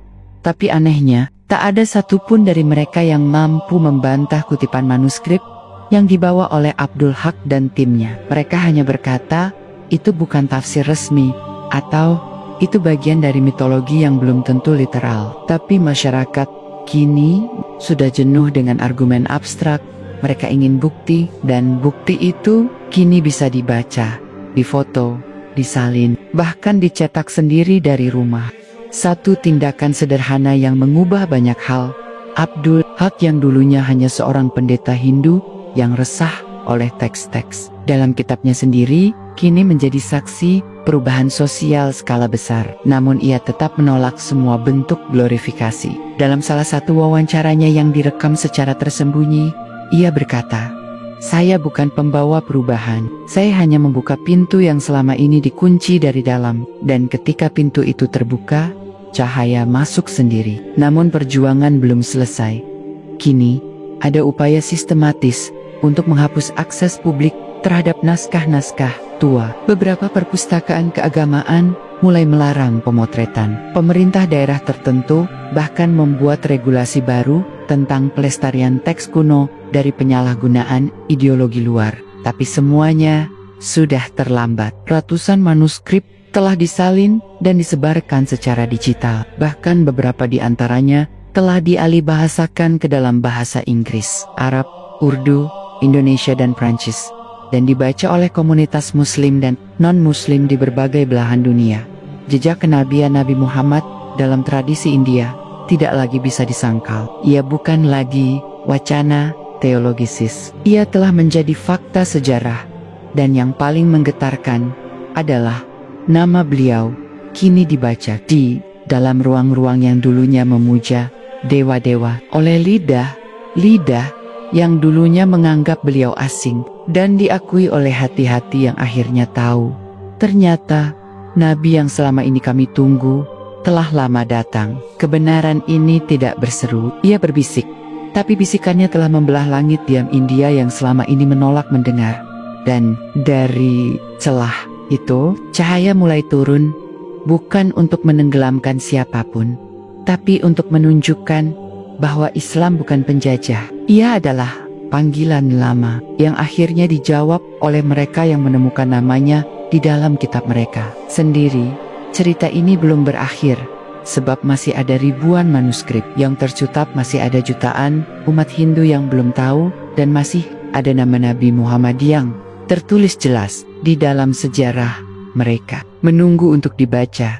Namun gelombang ini, yang awalnya tenang dan lokal, mulai menciptakan riak yang terasa hingga jauh keluar India. Dunia Barat, khususnya kalangan akademisi studi agama di Eropa dan Amerika, yang selama ini memandang ajaran Hindu dan Islam sebagai dua entitas terpisah dan saling berseberangan, kini dipaksa mengkaji ulang pendekatan mereka. Fakta bahwa teks-teks Hindu kuno menyebut sosok profetik dengan ciri identik seperti Nabi Muhammad, membuat mereka harus mempertimbangkan ulang hubungan lintas wahyu. Bahkan di luar kerangka Abrahamik, salah satu momentum penting terjadi ketika The Oxford Center for Hindu Studies, lembaga akademik terkemuka dunia dalam studi Hinduisme, mengadakan simposium terbatas bertajuk Prophetic Narratives in Non-Abrahamic Texts. Dalam forum itu, hadir makalah dari peneliti Muslim India yang mempresentasikan kutipan dari Bhavisya Purana dan Kalki Purana, lengkap dengan foto manuskrip asli, transliterasi Sanskerta, dan terjemahan harfiah. Mereka tidak menyebarkan dakwah, hanya menyodorkan bukti, lalu membiarkan akal berjalan. Diskusi berlangsung sengit. Sebagian akademisi Hindu menolak mentimenta kemungkinan bahwa Nabi Muhammad bisa disebut dalam kitab mereka. Tapi sebagian lain, terutama dari kalangan ilmuwan, netral dan independen, justru melihat ini sebagai titik temu spiritual yang belum pernah disentuh sebelumnya. Salah satu peneliti senior, Profesor Albert Hawthorne dari Cambridge, berkata, jika dalam kitab Yahudi dan Kristen nama Muhammad seringkali dianggap tersirat, maka dalam teks Hindu, deskripsinya nyaris eksplisit. Ini bukan lagi isu interpretasi. Ini soal keberanian menerima fakta historis yang selama ini dipendam. Pernyataan ini viral di kalangan akademisi. Jurnal-jurnal studi perbandingan agama mulai membuka ruang baru untuk mengkaji prophetic convergence, konvergensi kenabian dari berbagai sistem kepercayaan dunia. Dan India, yang selama ini dianggap sebagai daratan politeistik murni, justru menghadirkan bukti kuat bahwa warisan tauhid pernah hidup, bahkan ditunggu oleh pemeluknya sendiri dalam bentuk figur profetik terakhir Nabi Muhammad. Dan ini menimbulkan satu perubahan tajam dalam cara dunia Islam memandang India. Selama berabad-abad, India dianggap sebagai ladang dakwah keras, penuh tantangan budaya, ritual, dan keyakinan lokal yang kompleks. Tapi fakta-fakta ini mengubah peta. Ternyata, India bukan medan asing bagi Islam. Ia adalah tanah yang telah diberi kabar sejak lama. Ia menyimpan lembaran nubuat yang kini mulai dibuka, bukan oleh orang luar, tapi oleh penjaga kitabnya sendiri. Beberapa organisasi Islam internasional mulai menawarkan kerjasama riset dan konservasi manuskrip dengan lembaga-lembaga di India. Bahkan, Universitas Islam di Indonesia, Turki, dan Malaysia mulai membuka departemen khusus hubungan Islam dan tradisi Veda. Karena temuan ini telah mengubah banyak asumsi dasar dalam studi agama. Sementara itu, di dalam negeri India, tekanan terhadap gerakan ini tak surut. Beberapa tokoh Hindu ultranasionalis mulai menyebarkan narasi bahwa penyebutan nama Muhammad dalam kitab mereka adalah penyusupan teks oleh agen asing. Namun, mereka gagal membuktikan klaim itu secara ilmiah. Apalagi sebagian besar manuskrip tersebut berasal dari arsip kerajaan pra-Islam yang disimpan ratusan tahun sebelum kelahiran Nabi, bahkan sebelum Al-Quran diturunkan. Dan disinilah fakta yang tak bisa ditolak. Bahkan, jika seluruh dunia menyangkalnya, manuskrip itu tetap ada, tertulis dengan tinta tua di atas daun lontar, kulit kayu, dan lembar emas, disimpan di rak-rak perpustakaan kuil, dan dibaca dalam keheningan para RC zaman dahulu. Kini, generasi muda Hindu mulai membuka lembaran itu, bukan karena paksaan, tapi karena rasa ingin tahu. Mereka menemukan bahwa agama leluhur mereka tak seperti yang diajarkan selama ini, bahwa ajaran asli Sanatana Dharma tidak pernah menyerukan penyembahan ribuan dewa, tapi satu Tuhan yang Maha Esa, yang disebut Ishwar, Paramaat, Nirguna Brahman, dan dikenal oleh Nabi Muhammad sebagai Allah. Salah satu momen paling mengejutkan terjadi di Universitas Jawaharlal Nehru, New Delhi, ketika seorang mahasiswa Hindu yang mempelajari filologi Sanskerta mempresentasikan tesisnya tentang paralelisme antara syahadat Islam dan Mahavakya dalam Upanishad. Ia menunjukkan bahwa kalimat Eko Brahma Dvityo Nasti, Tuhan itu satu, tak ada keduanya dalam teks Sanatana secara makna dan struktur setara dengan La ilaha illallah. Ia menutup presentasinya dengan berkata, "Dan jika benar Nabi terakhir telah disebut oleh kitab kami, maka aku tak punya alasan lagi untuk menolak bahwa Muhammad adalah beliau." Mahasiswa itu kini dikenal sebagai Syahid Raghavan. Ia tetap mengenakan pakaian khas India. Ia tak mengganti gaya hidupnya, tapi hatinya sudah penuh tauhid. Dan lisannya kini memuji Rasulullah 5 kali sehari. Dan cerita seperti ini terus muncul di sekolah-sekolah, di komunitas Brahmana terbuka, di kalangan kasta bawah yang selama ini haus keadilan spiritual. Nabi Muhammad bukan lagi sosok asing. Ia kini dikenal, bukan dari dakwah, tapi dari lembaran warisan mereka sendiri. Gerakan ini pun membawa dampak tak terduga. Bukan hanya melahirkan mu'alaf, tapi juga mereformasi pemahaman umat Islam terhadap pentingnya adab dalam berdakwah. Abdul Haq berulang kali mengingatkan, jangan paksa mereka masuk Islam. Bantu mereka membaca kembali kitab mereka. Jika mereka jujur, hidayah akan bicara sendiri. Tapi jika mereka keras kepala, jangan kamu yang menjadi sebab permusuhan. Biarkan cahaya menguji hatinya. Sebab inilah kekuatan utama gerakan ini. Tidak ada yang memaksa, tapi tak ada yang mampu menghentikan. Dan semua ini baru permulaan. Masih ada ribuan manuskrip yang belum dibuka. Masih ada lembaran tua yang terkunci di kuil-kuil Himalaya. Masih ada ribuan RC, penyalin, dan pustakawan India kuno yang mungkin telah lama bersaksi. Namun suara mereka dibungkam oleh sejarah. Kini, suara itu bangkit kembali.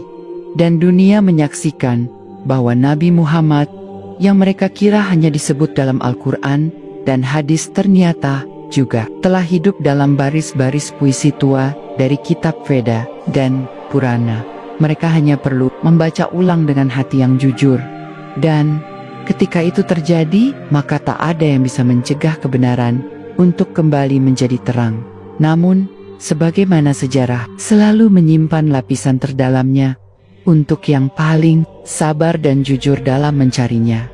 Perjalanan menguak jejak kenabian Nabi Muhammad belum berhenti di India. Ketika cahaya itu mulai menyinari lembaran kuno Veda dan Purana, dunia Muslim mulai bertanya, apakah hanya Hindu yang menyebut Rasulullah dalam kitab mereka, atau adakah tradisi lain di timur yang menyimpan nubuat serupa, tapi tersembunyi di balik kabut simbolisme dan bahasa asing? Pertanyaan ini bukanlah spekulasi kosong, ia lahir dari satu fakta kuat. Setiap umat telah diberi peringatan, dan setiap bangsa telah menerima kabar tentang Nabi terakhir sebelum beliau lahir. Ini bukan klaim kosong, tapi janji Allah dalam Al-Quran. Dan tidaklah kami mengutus seorang Rasul pun, melainkan dengan bahasa kaumnya, supaya ia dapat memberi penjelasan kepada mereka. Quran Surat Ibrahim ayat 4 dan dalam ayat lain, dan tidak ada suatu umat pun melainkan telah berlalu di dalamnya seorang pemberi peringatan. Quran Surat Fatir ayat 24. Dengan dasar inilah, tim Yatra Tauhid memperluas lingkup pencariannya. Mereka menyusun peta spiritual Asia. Fokus pertama mereka, ajaran Buddhisme, secara resmi dikenal sebagai sistem filsafat tanpa konsep Tuhan personal. Namun, dalam naskah-naskah Tripitaka dan komentar-komentar awal di berbagai wilayah seperti Tibet, Sri Lanka, dan Burma, ditemukan istilah aneh. Metia atau Maitreya disebut sebagai Buddha yang akan datang, sang penyempurna yang membawa hukum suci terakhir. Para biksu Seraf di Sri Lanka dan Myanmar menyebutnya sebagai cikal bakal kebangkitan Dharma sejati yang akan datang setelah zaman kejahatan meluas. Yang menarik, dalam salah satu catatan kuno Cakavati Sutta disebutkan bahwa Metia akan datang dari arah barat, bukan dari keturunan suci India, dan ajarannya akan menyebar ke seluruh dunia dan membawa manusia kembali ke jalan kebenaran. Para peneliti Muslim mulai menggali kemungkinan bahwa Metia bukanlah Buddha reinkarnasi, melainkan nama lokal untuk menyebut seorang nabi akhir zaman. Dan dalam sejumlah manuskrip Tibet kuno ditemukan detail yang mencengangkan. Ia tidak lahir di India, ia tidak makan daging babi, ia tidak minum anggur, ia beristri, berperang, dan mengajarkan manusia untuk menyembah Dewa Tunggal yang tak berwujud. Ia akan disebut yang penuh kasih. Yang penuh kasih Metia adalah terjemahan langsung dari kata Arab Muhammad dan Ahmad, yang berarti yang terpuji dan yang paling pengasih. Fakta ini menjadi lebih solid ketika dalam satu manuskrip Lalita Vistara Sutra disebut bahwa Metia akan lahir setelah para rahib dan pendeta menyimpang, dan ia akan menghapus simbol-simbol sembahan, memurnikan tempat ibadah dari berhala, dan menyeru umat manusia kepada satu kebenaran yang sama. Dengan bukti ini, para peneliti Muslim mulai menyadari satu hal besar. Nama Nabi Muhammad telah disebut dalam tradisi Buddhis, hanya saja dengan penyebutan berbeda karena lintas bahasa dan budaya. Lalu mereka beralih ke warisan spiritual Cina kuno. Di dalam kitab klasik Tao Te Ching, karya Lao Tzu yang ditulis 500 tahun sebelum Masehi, terdapat pernyataan yang sangat mencolok. Dalam bab ke-25, ada satu yang besar, melampaui langit dan bumi. Aku tidak tahu namanya, maka aku menyebutnya tahu jalan. Tapi bila aku harus menamakannya, aku akan menyebutnya yang terpuji. Frasa yang terpuji dalam bahasa Mandarin klasik Zhenji memiliki struktur makna yang identik dengan Muhammad. Bahkan dalam beberapa tafsir Taoisme kuno dikatakan bahwa pada akhir zaman, tahu jalan lurus akan diturunkan dalam bentuk hukum langit yang dibawa oleh seorang guru dari barat. Dan dalam kitab Huainanzi, teks filsafat dinasti Han awal abad kedua sebelum Masehi, disebutkan akan datang seorang pemimpin agung dari arah padang pasir. Ia akan mengajarkan umat manusia untuk membersihkan diri sebelum menyembah, tidak menyekutukan, dan hidup dalam keseimbangan spiritual. Tak berhenti di sana. Tim Yatra Tauhid mendapatkan informasi dari komunitas Muslim minoritas di wilayah Xinjiang, bahwa dalam arsip kuno dinasti Tang tercatat sebuah surat dari pedagang Arab pada tahun 650 Masehi yang menyebut dirinya sebagai pengikut Ahmad, utusan Tuhan akhir zaman. Surat ini dibacakan oleh duta muslim pertama kepada Kaisar Cina saat itu, dan dalam tanggapan resmi Kekaisaran Turki bahwa ajaran itu sesuai dengan nilai-nilai Tao asli yang hilang dari rakyat Tiongkok. Semua fakta ini akhirnya membentuk satu mozaik besar, bahwa kenabian Nabi Muhammad bukan hanya disebut dalam Injil dan Taurat, bukan hanya dinubuatkan dalam Veda dan Purana, tapi juga disiratkan oleh tradisi Buddhis, dipahami dalam tafsir Tao, dan dicatat oleh sejarah Kekaisaran Timur. Ini bukan klaim ideologis, ini bukan propaganda religius, ini adalah jejak sejarah yang sedang kembali ke permukaan, dibawa oleh mereka yang menggali, bukan dengan emosi, tapi dengan hati-hati dan penuh rasa hormat terhadap semua warisan budaya. Dan disinilah dunia muslim harus membuka mata, bahwa tugas kita hari ini bukan lagi mendakwahi dunia dengan mikrofon dan panggung, tapi membuka lembaran sejarah yang telah lama dikubur oleh keangkuhan politik, sensor kolonial, dan dominasi ideologi warisan. Abdul Haq sering mengatakan dalam majelis kecilnya, Nabi kita tidak datang untuk orang Arab saja, ia datang untuk semua. Tapi nama beliau disebut dalam banyak lidah, dengan banyak cara. Dan jika kita mengabaikan itu, kita sedang mengecilkan rahmat yang Allah telah janjikan untuk seluruh alam. Dan kini, suara itu bangkit. Di India, di Tibet, di Cina, bahkan di Jepang, mereka membaca ulang kitab mereka, dan menemukan bahwa pada akhirnya, semua jalan lurus mengarah pada satu nama, Muhammad bin Abdullah. Namun semakin luas jejak nama Nabi Muhammad terbukti tertulis dalam kitab-kitab Timur, semakin berat pula beban yang kini harus dipikul oleh dua pihak, pemerintah India dan umat Islam itu sendiri. Pemerintah India yang selama bertahan-tahan berupaya menanamkan narasi tunggal tentang identitas nasional berbasis Hinduisme, kini menghadapi dilema besar, sebab temuan-temuan yang disebarkan secara digital oleh tim Yatra Tauhid tak lagi terbendung di Twitter, Facebook, dan YouTube. Ratusan ribu potongan video pendek membandingkan kutipan dari Bhavishya Purana dengan hadis Nabi, atau menyandingkan kutipan Rig Veda dengan ayat-ayat Al-Quran. Jumlah penonton melonjak, dan yang menonton bukan hanya Muslim, melainkan umat Hindu sendiri. Dari kelas menengah terpelajar, reaksinya beragam. Sebagian menyambutnya dengan rasa ingin tahu mendalam. Mereka mulai membentuk grup studi lintas agama, membaca terjemahan Al-Quran, bahkan mengundang ustadz untuk diskusi, bukan debat. Sebagian lainnya meradang. Mereka melihat ini sebagai ancaman terhadap jati diri bangsa.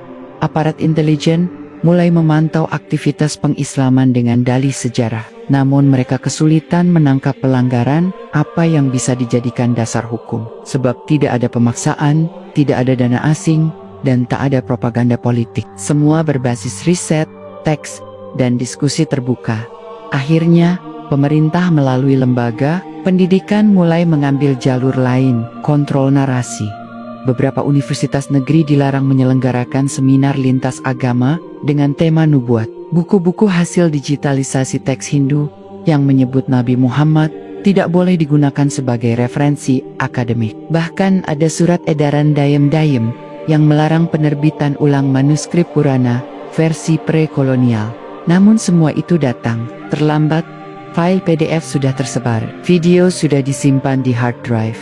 Ribuan orang telah membacanya. Bahkan banyak guru Hindu sendiri yang diam-diam membenarkan narasi ini. Sebab sebagian dari mereka sudah tahu sejak lama, tapi memilih bungkam karena sistem sosial yang represif. Dan kini, setelah semuanya keluar, satu kebenaran kembali menampar realitas lama. Kebenaran tak bisa selamanya dikurung. Ia akan menyelinap keluar, bahkan dari retakan yang paling kecil. Namun di sisi lain, umat Islam kini juga menghadapi tantangan yang tak kalah berat. Bagaimana menyambut kebangkitan ini dengan akhlak, bukan euforia, karena kenyataannya, banyak dari mereka yang baru menyadari bahwa nama Nabi disebut dalam kitab Hindu, lantas menggunakan fakta itu sebagai bahan ejekan, klaim sepihak, bahkan narasi penghinaan terhadap umat lain. Padahal, Abdul Haq sang pelopor gerakan ini berulang kali memperingatkan, jika kita menyambut hidayah dengan kesombongan, maka kita tak lebih baik dari mereka yang menyembunyikan kebenaran. Jangan remehkan perjalanan spiritual orang lain, sebab mereka mungkin lebih ikhlas mencari Tuhan. Hanya saja, belum diberi petunjuk ke arah yang benar. Gerakan ini bukan tentang menang-menanggen, ini tentang membuka kunci yang lama hilang. Ini tentang mengembalikan manusia kepada fitrahnya melalui kitab mereka sendiri, bukan dengan memaksakan tafsir kita. Dan kini, pertanyaan besar yang menggantung di udara bukan lagi, apakah Nabi Muhammad disebut dalam kitab Hindu? Tapi, siapa yang akan menjelaskan kebenaran ini kepada mereka dengan cara yang paling lembut, paling ilmiah, dan paling adil? Disinilah umat Islam diuji. Kita akan menjadi penyeru tauhid atau penyerang akidah orang lain? Apakah kita akan membimbing mereka untuk membaca kembali isi kitab mereka dengan jujur, atau menjatuhkan mereka dengan narasi kemenangan dan arogansi? Abdul Haq telah memberikan teladan. Ia tidak membakar patung, ia tidak mencaci kuil, hanya duduk bersama warga, membuka lembar demi lembar naskah tua, dan bertanya, siapa yang disebut di sini? Tidakkah ini ciri-ciri Muhammad? Lalu ia diam dan membiarkan hati mereka menjawab sendiri. Inilah kekuatan dakwah dengan ilmu dan adab. Dan kini umat Islam dunia punya peluang besar, bukan untuk menaklukkan, tapi untuk menyambut. Sambut mereka yang datang, bukan karena mimpi atau debat, tetapi karena kitab mereka sendiri menyebut, akan datang seseorang yang menolak patung, tidak makan babi, membawa hukum dari langit, dan dipuji sepanjang zaman. Maka sambutlah mereka dengan pelukan, bukan label mu'alaf. Sambut mereka dengan ilmu, bukan ejekan. Sambut mereka dengan cinta, sebab mereka telah menempuh jalan jauh untuk sampai ke nama itu. Muhammad bin Abdullah, yang disebut oleh para RC, yang dijanjikan oleh Veda, yang ditunggu dalam Purana, dan kini telah mereka temukan. Dan ketika kebenaran itu sudah diterima oleh hati mereka, tak ada satu kekuatan pun agama, negara, kasta, partai, atau dinasti yang bisa menghentikan cahaya itu. Karena inilah janji Allah. Mereka ingin memadamkan cahaya Allah dengan mulut mereka, tetapi Allah akan menyempurnakan cahayanya, meskipun orang-orang kafir membencinya. Quran Surat Asy-Syaff ayat 8. Dan cahaya itu kini sedang menyala di tempat yang paling tak terduga, di tanah para dewa, di desa-desa terpencil India, di perpustakaan kuil yang sunyi, di hati-hati yang diam-diam telah mengenal siapa yang sebenarnya mereka tunggu. Nabi Muhammad, Nabi akhir zaman, bukan hanya bagi Arab, bukan hanya bagi ahli kitab, tapi bagi seluruh manusia, termasuk mereka yang menemukan namanya dalam kitab yang selama ini mereka puja. Namun dalam arus tenang yang tampak di permukaan, sesungguhnya badai besar tengah bergolak di bawahnya. Fakta bahwa semakin banyak guru, pendeta, dan akademisi Hindu mulai bersyahadat secara diam-diam telah menciptakan ketegangan serius di jantung elit keagamaan India. Apa yang sebelumnya mereka anggap sebagai insiden lokal atau kebetulan sejarah, kini telah menjelma menjadi pergerakan senyap berskala nasional. Dan inilah babak yang tidak pernah dilaporkan secara resmi. Gerakan mu'alaf diam-diam di kalangan Brahmana. Laporan tak resmi yang dikumpulkan oleh tim Yatra Tauhid dari jaringan pribadi menyebut bahwa lebih dari 1.200 tokoh keagamaan Hindu dari berbagai wilayah India telah mengucapkan syahadat antara tahun 2016 hingga ke 2025. Mereka berasal dari garis Brahmanatulan, banyak yang merupakan pengajar kitab Veda, pemimpin ashram, bahkan pengurus kuil-kuil utama. Tapi hampir seluruhnya memilih menyembunyikan identitas barunya. Alasannya bukan karena takut pada Islam, tapi karena tahu bahwa jika mereka keluar secara terbuka, maka bukan hanya mereka yang terancam. Anak-anak mereka akan diusir, keluarga mereka akan dikucilkan, dan komunitas mereka akan mencap mereka sebagai pengkhianat. Lalu, beberapa bahkan bisa kehilangan harta warisan dan tempat tinggal, karena hukum waris Hindu tertentu yang hanya mengakui ahli waris dari kasta asli. Namun, meski diam, mereka tak berhenti menyebarkan cahaya. Mereka mengajar, menyusun tafsir ulang, dan menyisipkan pesan-pesan tauhid dalam bahasa simbolik yang bisa dimengerti oleh umat Hindu yang masih awam. Salah satu di antaranya adalah Swami Vedananda, guru besar di wilayah Himachal Pradesh, yang dikenal sangat berpengaruh dalam lingkaran Vedanta Advaita. Ia diam-diam telah memeluk Islam sejak tahun 2019.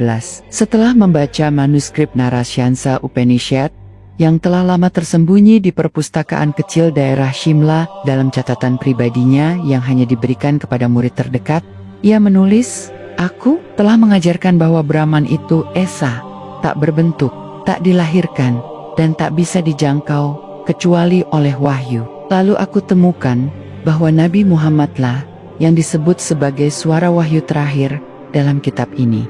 Aku tidak berubah agama, aku hanya menyempurnakan pengetahuanku." Swami Vedananda tetap berpakaian seperti pendeta. Ia tetap tinggal di ashram. Tapi di malam hari, ia berdiri sendirian, bersujud ke arah Ka'bah, mengucapkan doa dalam diam yang hanya ia dan Tuhannya yang tahu. Dan ia bukan satu-satunya. Di wilayah Bihar, seorang guru karma yoga yang dikenal dengan nama Acharya Bolram menyusun manual spiritual berjudul Shuddha Marg, Jalan Kemurnian, yang di dalamnya mengajarkan prinsip salat 5 waktu dengan istilah Veda.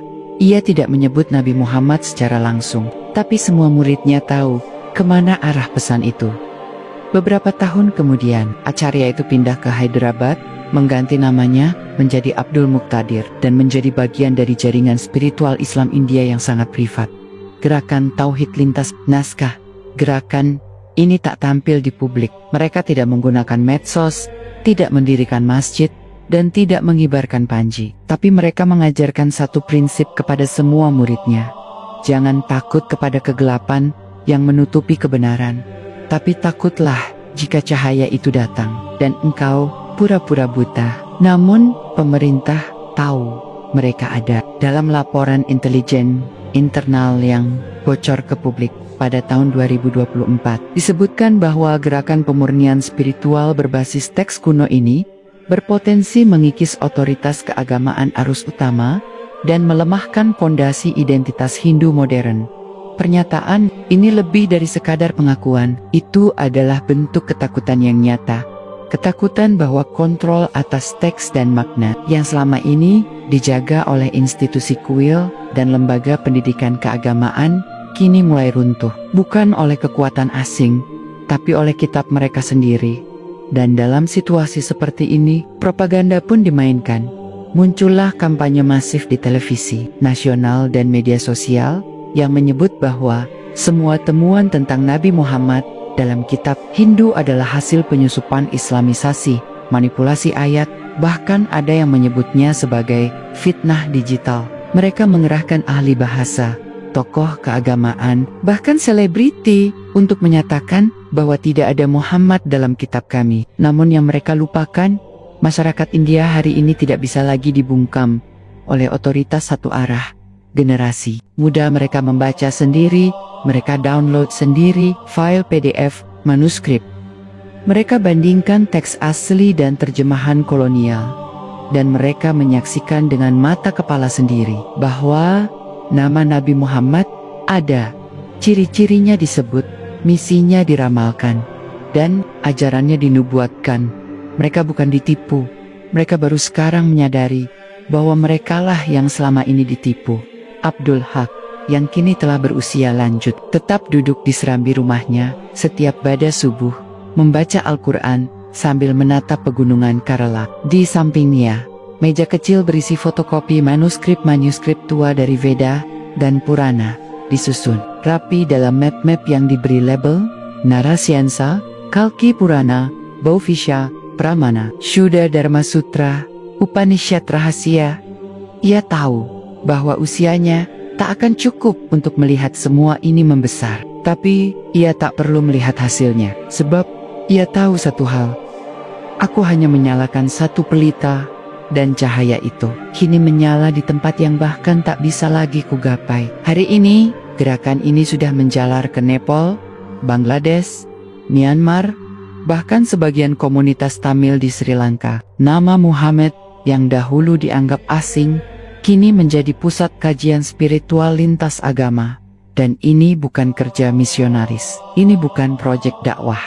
Ini adalah kebangkitan teks, kebangkitan akal sehat, kebangkitan nurani, dan dunia harus tahu, Nabi Muhammad tidak datang untuk menghapus kitab-kitab. Sebelumnya, beliau datang untuk menyempurnakan, termasuk menyempurnakan pencarian para RC, biksu, pendeta, dan penyepi gunung yang selama ribuan tahun menanti seseorang dari padang pasir yang tidak menyembah api, tidak menyembah berhala, tidak meminum anggur, tidak menyentuh daging babi, dan menyeru pada Tuhan yang esa, yang tak terlihat dan tak tergambarkan.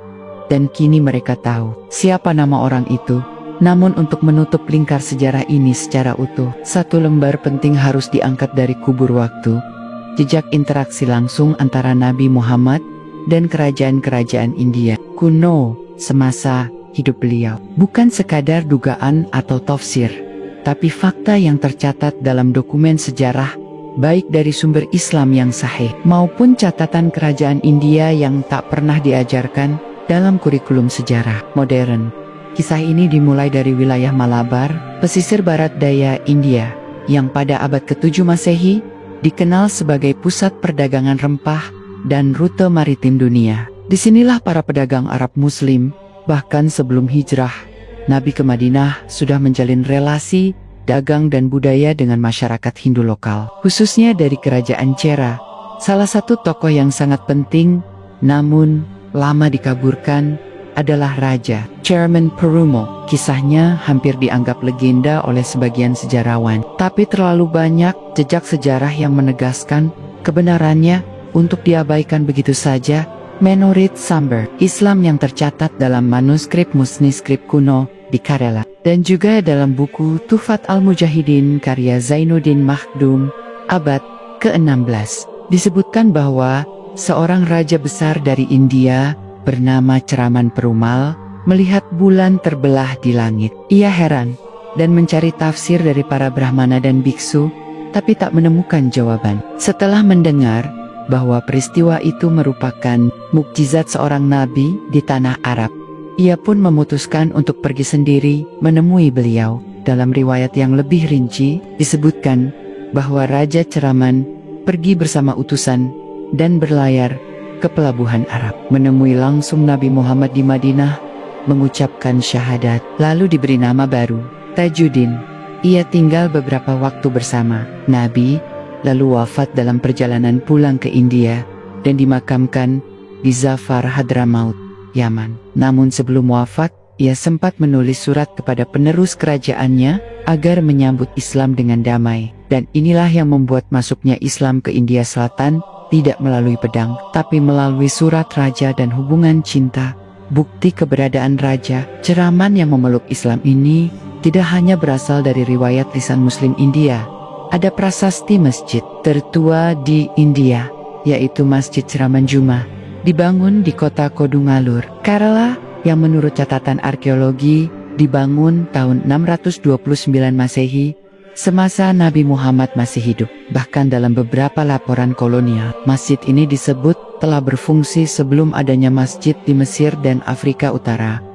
Di bagian atas mihrab masjid itu ada ukiran kuno dalam bahasa Malayalam lama, menyebutkan bahwa tempat ini dibangun oleh perintah raja yang telah menerima agama dari Arabia. Dan satu hal yang menarik, tak ada jejak penolakan massal dari rakyat terhadap pembangunan masjid itu. Sebab rakyat tahu bahwa raja mereka sendiri telah pergi mencari kebenaran dan pulang dalam damai.